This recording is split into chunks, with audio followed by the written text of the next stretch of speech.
Assalamu alaikum warahmatullahi wabarakatuh. Amani ya Mwenyezi Mungu iwe pamoja nanyi. Naitwa Dr. Kaipa, mtaalamu wa viumbe na mimea. Leo natoa somo ya mafuta matakatifu, mafuta ya baraka, mafuta ya upako, mafuta ya majani ya mti wa tini, mafuta ya majani ya mti wa mkuyu, fig leaves oil.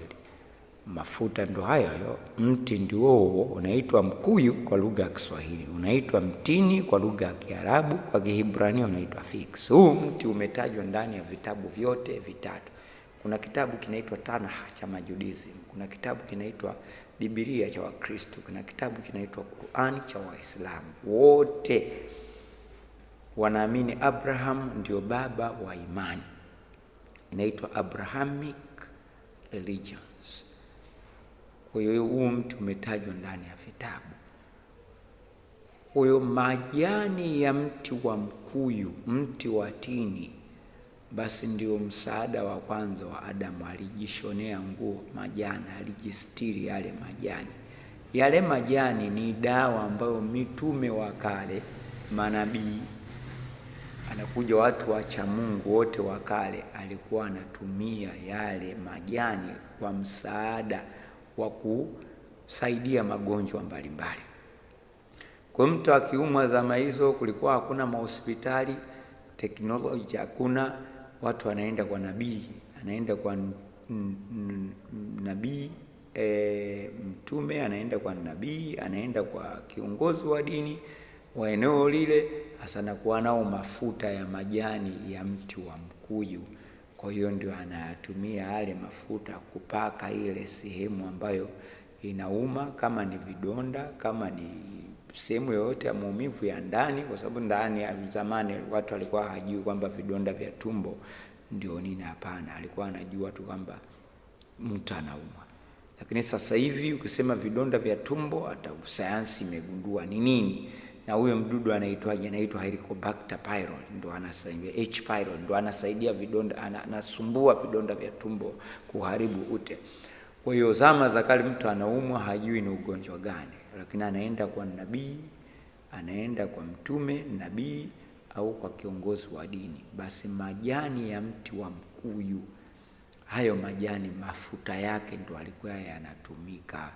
Baada ya kuja sayansi, watafiti mbalimbali ndo wakagundua sasa, wakafanya utafiti zao, akaona kweli mafuta yapo makundi matatu. Kuna mafuta yanatokana na majani ya mmea wowote, magome ya mmea wowote, mizizi ya mmea wowote, maua ya mmea wowote, au maganda ya tunda lolote. Yakitoka mafuta kule mule yanaitwa mafuta ya dawa, kwa Kiingereza yanaitwa essential oil au aromatic oil.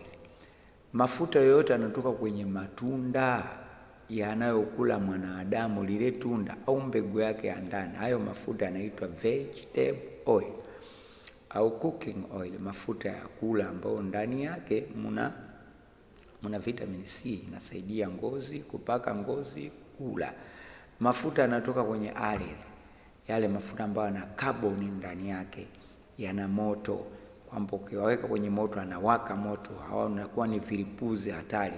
Mafuta ya petroli, diesel, mafuta ya taa, mafuta ya gesi, yale yote yanaitwa hydrocarbon oil.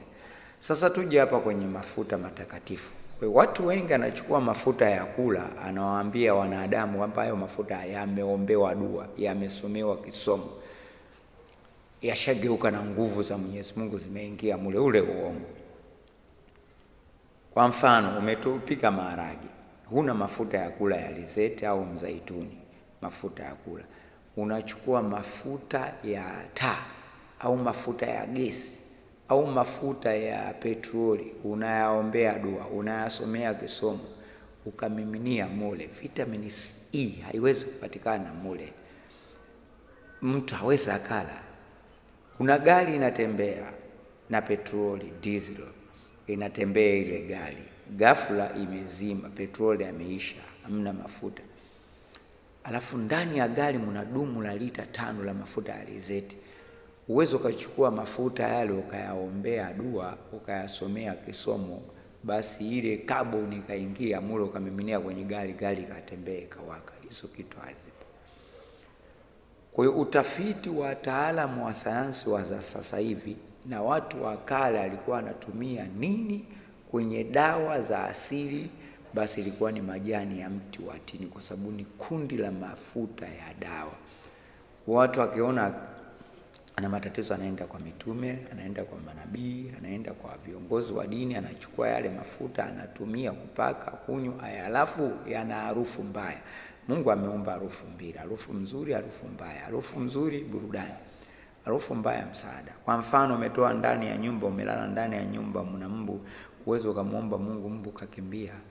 Hapana, unatafuta mimea yenye harufu mbaya, kivumbasi, majani ya mwarobaini, mimea mbalimbali ipo kulingana na eneo la watu na mimea iliko kule eneo. Anachoma, anapiga mule.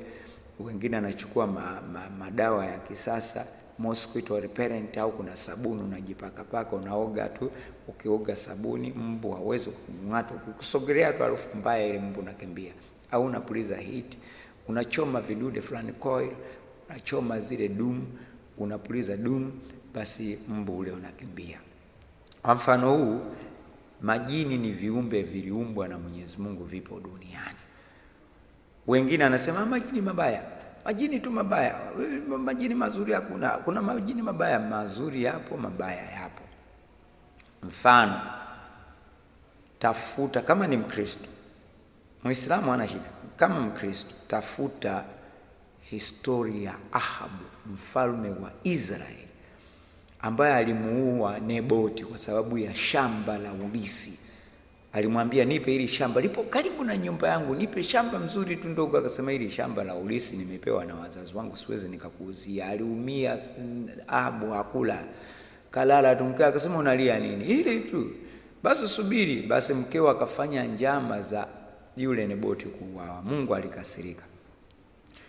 Kwa Mungu alikasirika, kulikuwa vita kinaitwa Gerad, kunaitwa wapi sasa hivi, kunaitwa Jordan, kunaitwa Gerad Gilead kwa lugha nyingine, Gerad Gilead. Kwa hiyo kulikuwa kuna vita kule. Kwa hiyo Mungu aliuliza mizimu, nani ataenda akamshawishi Ahabu aende huko akauawe. Mizimu, kila mzimu na semeri, kila mzimu mmoja ukatokea mbele ya Mwenyezi Mungu. Kulingana na Biblia, mimi nitaenda. Utafanyaje? Nitaingia kwa manabii, watasema uongo. Kwa hiyo nitakuwa muongo kwa manabii wake. Basi mfalme Ahabu alimuita mfalme mwenzio wa Yuda, anaitwa Yehoshafat. Akaja pale, akajikusanya pale, akasema, jamani, tunaenda kwenye vita huko Gileadi, tufanye nini?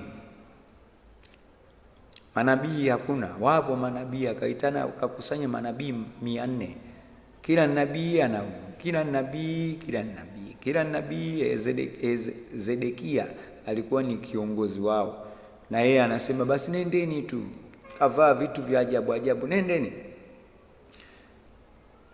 Yehoshafat alishtuka, hakuna mtu wa Mungu mwingine hapa, nabii ambao anaweza kutusaidia kutuambia ukweli? Akasema, yupo, anaitwa Mikaya, lakini mbaya, mimi namchukia, yeye anatabiri mabaya tu kwangu. Akasema, kamuiteni. Wakati anamuita pale, akafika pale, akamuuliza, wewe tuende kwenye vita huku, naenda kupigana vita, hebu ulizia kwa Mungu. Akasema, nendeni tu. Anaongea, sura ameangalia pembeni.